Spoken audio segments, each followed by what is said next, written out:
Welcome to Republican Roundtable. I'm your host, Max Reimer. Last month, we had an incredible guest in studio, Diane Napper from TakeCharge, and you got to hear a little bit about that mission. We're really building on a lot of the core principles of that mission with a guest that I'm very excited to have in studio today, Cece Davis, the former state director in Minnesota of the Blexit movement. Cece, thank you for joining us. A lot of exciting things happening in your life right now.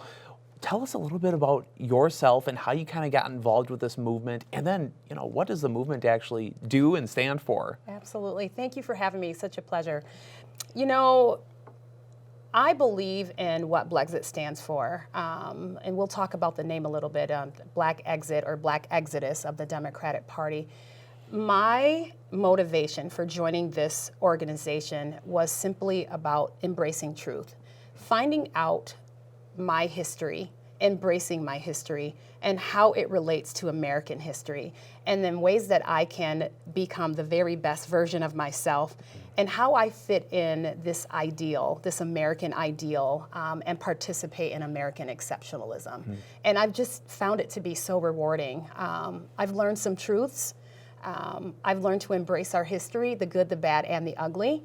And I've learned that America is the global standard, and I absolutely want to participate and contribute to that excellence. What is it about your specific kind of upbringing, your background, that really kind of led you to this movement? Yeah, obviously, we talked to Diane last week, and there have been pivotal moments in her life, and I'm sure your life, right, that have led you here. And I'm kind of curious, what led you to a different path? Absolutely. So I was brought up in the black monolith.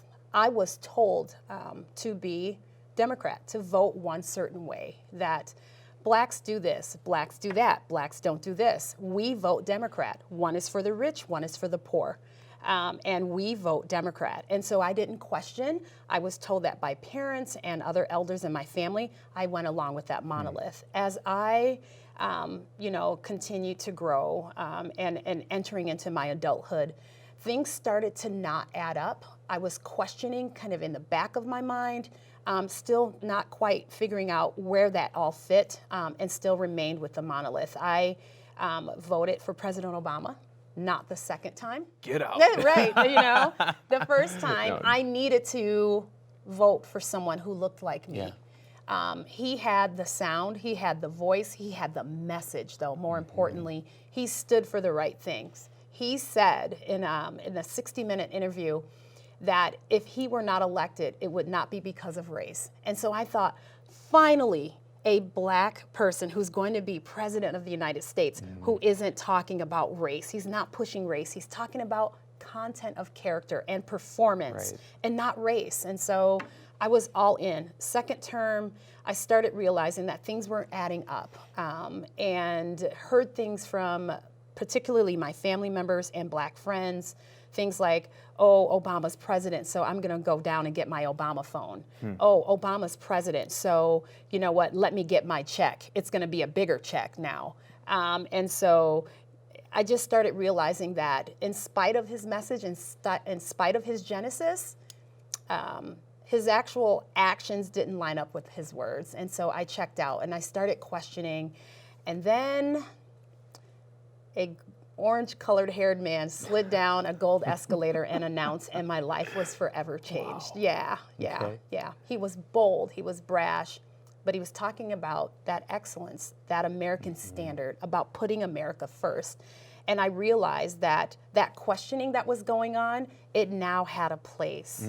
That questioning that I had going on had a president and someone who resurrected my belief and my faith in what we call the American ideal. And that's how I knew that Donald Trump was my president. So with the Blexit movement then, talking about, maybe not, assisting is probably the wrong word, but helping black people find an identity apart from the Democrat Party, or something to that effect, what does the organization do? Yeah, that's a great question. So Blexit, number one, is a 501c3 organization. So obviously founded by Candace Owens and Brandon Tatum. Awesome. They had an idea about having an organization that's a nonprofit that's really contributing to Black excellence, getting Black people or people of color to focus on being the very best versions of themselves, but then really kind of getting people to start questioning the liberal brand, right? And erasing or kind of railing away from the Black monolith. And so it is about action. It's about, Blexit is about helping people in communities of color. It's about education and school choice, and about Black empowerment, people of color empowerment. And so that's what we do. We look for opportunities that we can raise the brand of conservatism. Again, not telling people how to vote, but getting people to start questioning things, getting away from the monolith and becoming individuals, so that when they are able to go to that poll, right, they kind of think about who was actually doing things, who was actually making change and causing change in their lives, and then leaving the vote up to the individual and not the monolith. That's what we do. That's very interesting. And talking about that monolith and then also the liberal brand, which you brought up, I'm interested to get your perspective. It's gotten to this point after however many years where there has been a monolith created through like it, love it, hate it, good branding and being able to communicate a message. Cece, I'm wondering, what do you believe like Republicans and conservatives get wrong about our messaging? Understanding that you had your own awakening about American excellence and your own place in the world and individual thought, and those all seem to be things that I'm attracted to and speak highly of. But I'm just wondering, what do you think kind of the party apparatus or the movement on our side, the right side, gets wrong? Yeah, that is. Now, you ask great questions. Well, that is a really great question. That's why they pay me the big bucks. Yeah, well, you know what? This is an important question because this is something that we need to study. We need to get better at. Number one, what the liberal side does really well is marketing. They use culture better than we do, right? So we appreciate a Mike Pence and a Donald Trump.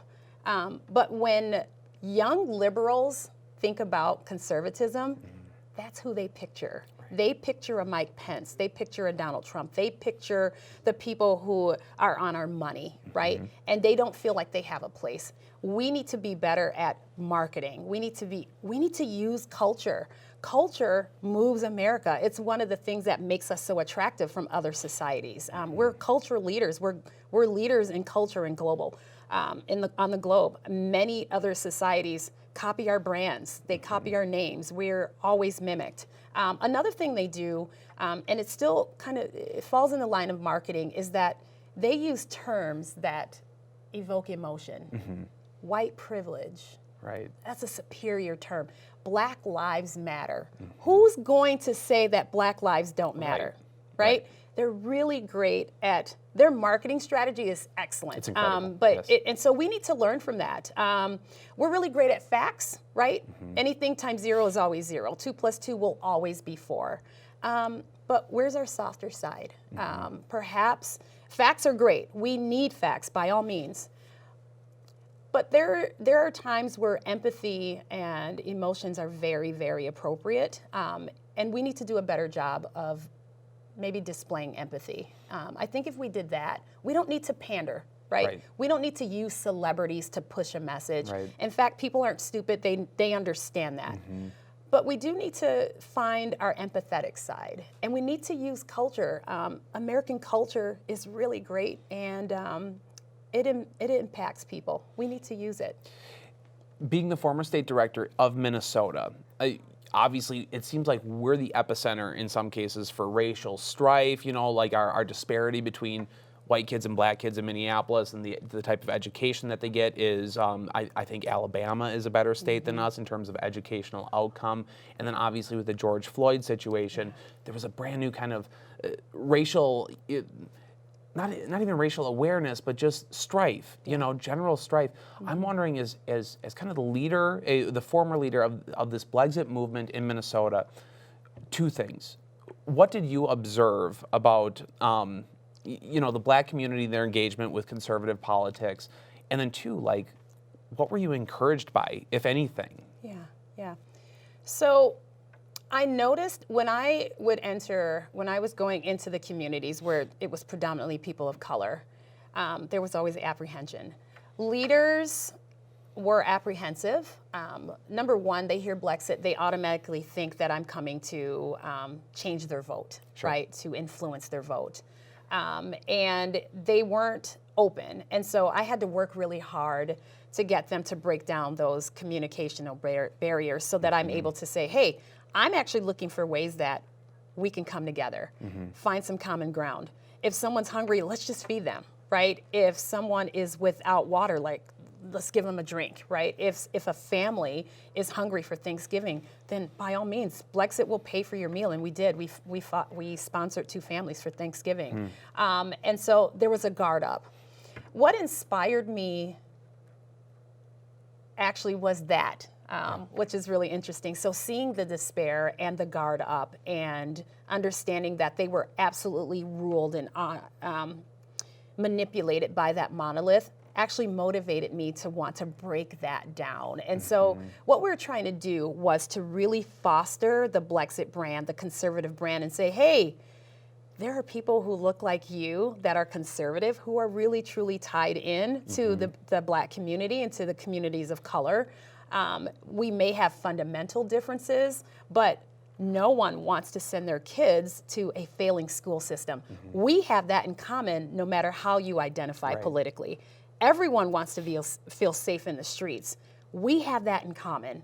And so finding that common ground and getting people to talk and embrace and find that common ground, we were able to have some real impact. And that was really encouraging. I realized that someone just has to be willing to fight that fight and continue. And I'm just tireless. Yeah, I can tell.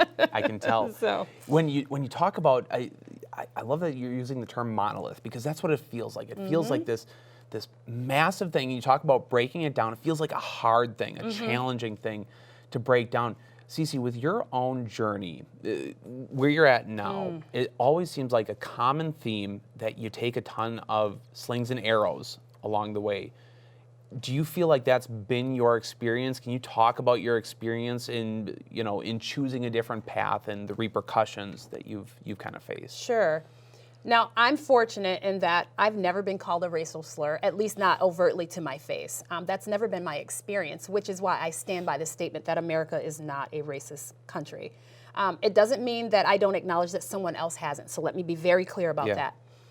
But my experience has been that if I take responsibility for my own actions, and I realized that there were times, many a times, that I participated in my own demise. I just made a bad choice, and therefore these are the consequences. I don't even want to admit those things.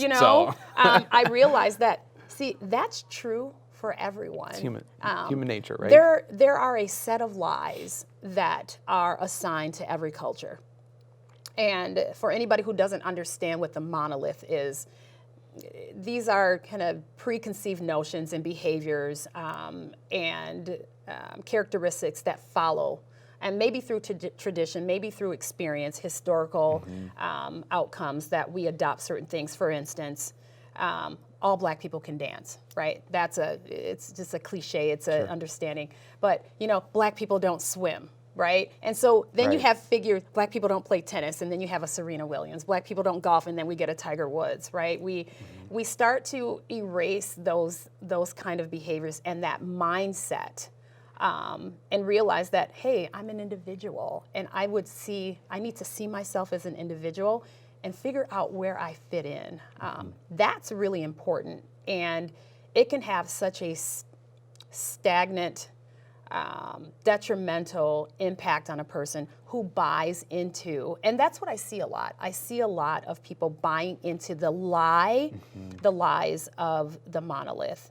That can hold you back. You are an individual. Right. That's what's so great about America, is that it really, truly was built upon the idea of embracing the individual and allowing them to be the very best version of themselves and fit into this American ideal. And the crazy part about that notion, which is, it's incredible. It is what we're built on.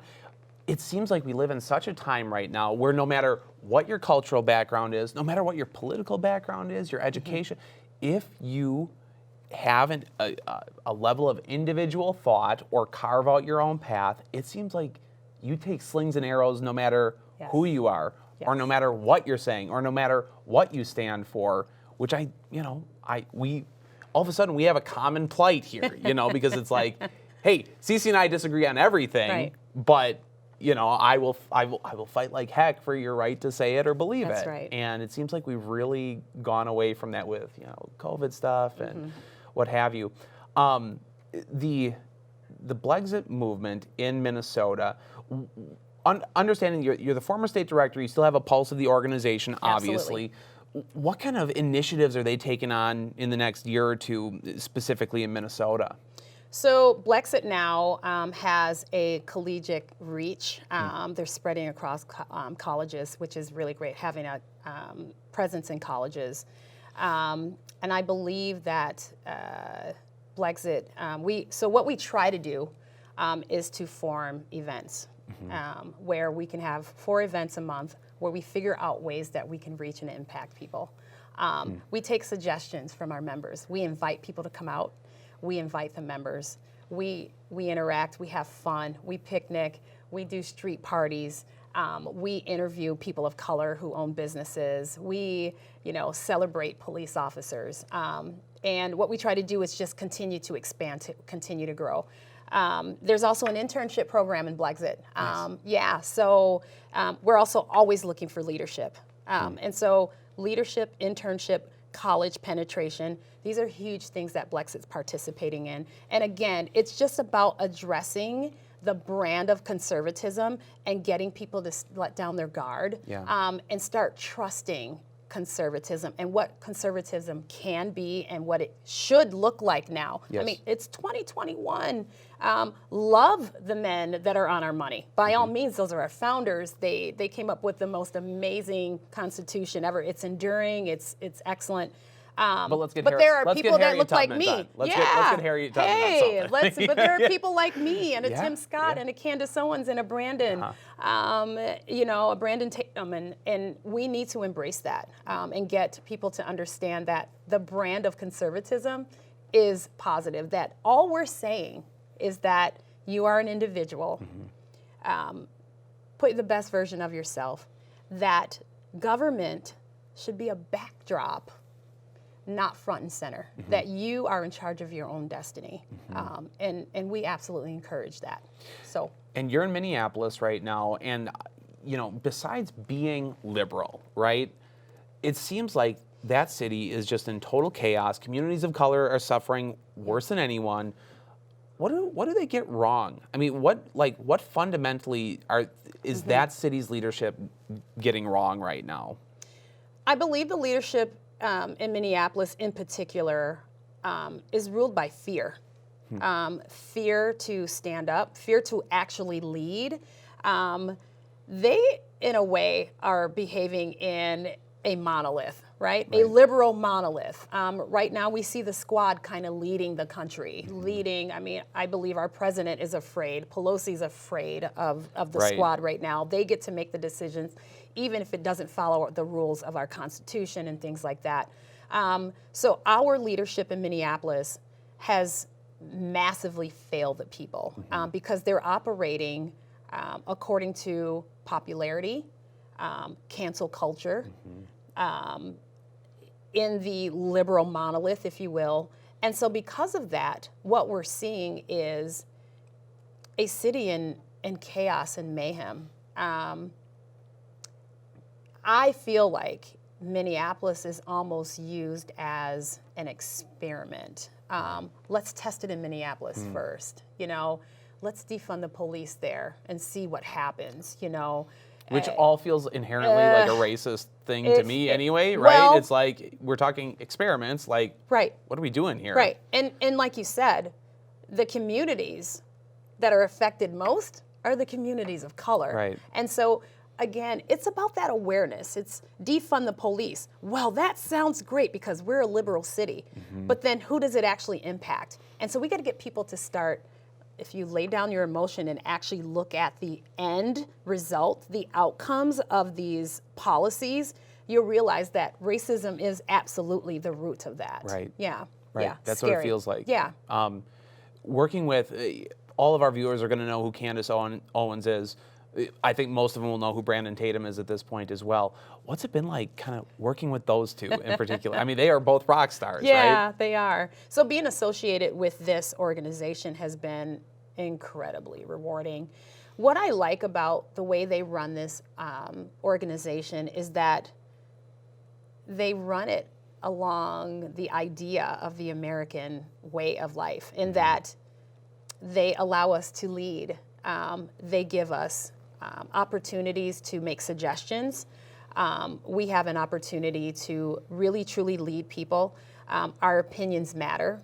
They solicit our ideas. They take on our ideas. And they give us many opportunities to meet other people in the country. There's always some kind of rally going on or some kind of conference where we can hear other leaders in the country get together.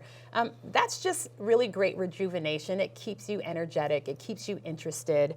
And it's a little bit of a reward. We all need to relax and be able to kick back and cheer and feel great and know that we're in a crowd full of people who are like-minded like ourselves. Come back energized, have some new ideas, and be able to implement and really see impact to the communities that we serve. Getting back to what you said before about defund the police, Yeah. I wanted to make sure to just talk to you about. I just like what? Yeah. What is that? Why do we feel like that is going to be? Because you said, and we talked before the show started about polling numbers, and in Minneapolis in particular, people of all races still want the police funded. They want them to be present. What is it about that movement that has been so? I mean, it's toxic. The whole thing is toxic, and I'm wondering, between yourself and the Blexit movement, how are you guys addressing that issue in particular to fund the police? Sure. I think, again, thinking about impact, not just about the term or the notion, but the impact. We are seeing all across this country, Minneapolis being one of those star cities, unfortunately, violent crime is up 77% in Minneapolis. We see it in Philadelphia, Detroit, Atlanta, Portland, all across, What's attractive about, unfortunately, about the notion of defund the police is that there is a greater agenda going on in that we're erasing everything that's America. We are erasing law and order so that a new order can come in and take place. And so the impact, unfortunately, is actually absorbed by people of color. But I do believe that the whole purpose of defund the police is part of a greater agenda to eradicate all things America, kind of form a new society rooted in socialism and communism so that there's a different kind of rule. And so, unfortunately, the notion of it sounds really great. And because of the summer we had last year with COVID, with the George Floyd incident, and because of the high emotions, we've had leaders in Washington, local leaders here in Minnesota, and particularly in Minneapolis, take advantage of those emotions and use it to force this agenda. And so we need to start asking questions. If defund the police is a good thing, why is it that children have died? Stray bullets are taking people out. I mean, we even had a newscast going on, I think it was Channel 9, but he was trying to report, and there was fire shots going on during This is dangerous, and it's in the very same communities that they say they're trying to help. So we have to start really, truly looking at things and being honest about what's going on and start questioning impact and start being able to look around the corner, pull back the shade, and really understand what's truly going on. Getting back to that, the notion of monolith, right? It seems like we also talk about issues in a way that we are talking not about individual issues or individual struggles, but we're addressing the Black community as a monolith. They all, they all care about X, Y, Z. Cece, what issues matter in communities of color, specifically the Black communities, that we don't talk about? What are we missing? Oh, I'm sure there's plenty. Boy, you ask great questions. I'm sure there's plenty. I love this because we get a chance to actually talk about it and state it. So communities of color care about education. we want our children in school systems that actually encourage them to learn and grow, become productive citizens, and dream dreams, right? And then pay that forward to the next generation. We care about public safety. We care about sending our kids off to school and they stand on the bus stop with their friends and they wait and get on the bus, and you know, they have a lunch box and they have a backpack and they look forward to going to class with their friends and learning. And public safety is important. There used to be a time where the local police guy, when I was growing up, you knew, Officer Bob, right? Public safety, Black people care about public safety. They want their kids to be safe. They want to be able to walk their dogs at night. They want to be able to go to a Twins game downtown Minneapolis, and then when they get out, maybe stop off to a restaurant and have a cocktail, or walk safely to the underground parking, right? And not be nervous or feel angst. Another thing is, we're faith people. We love God, we're God-fearing, we're people of faith, and we really revere our faith. And so we are moral people. I think that sometimes because of media and because of high emotions, those things are amiss. It doesn't follow the right narrative for certain leaders. It doesn't tell the right story. And so that is what is missing, is that we are law-abiding. We do want school choice. School choice should be in the hands of the parents to choose. Amen. We want safe streets. We're moral people. And so that gets missed. That doesn't get reported. And heads are turned, or stories are not, told. But that's who we are as a people. And I think we need to get back to it. Yeah. Yeah. Cece, with the last minute that we have here today, how can people kind of learn more about the Blexit movement, get involved in Minnesota? What would you recommend for our viewers today? Sure. Well, you can go to blexitfoundation.org/join a chapter, blexitfoundation.org. We're always looking for members. Come join us. Cleaning up neighborhoods, feeding people, giving out sweaters and coats and mittens and hats to the homeless in the wintertime. Sometimes it's just fun. Sometimes it's just, hey, come join us. We're going to go bowling. We went roller skating. That was so fun. I'm in. I'm really great on roller skates. I'm no good on rollerblades. Okay. We're always looking for leadership, and we're looking for members. So go to blexitfoundation.org. Shoot us, ask to be a member. Someone will embrace you. We always need more people and have impact. Yeah. Cece, thank you so much for joining the Republican Roundtable today. It was so fun. Such an honor, always an honor. Yeah. And I think people are really going to get to know you over the next year or so for reasons that I will not disclose today. It's so great to have you. It's good to see you, Max. Thank you, Cece. Take care. This has been the Republican Roundtable. I'm your host, Max Reimer. Until next time.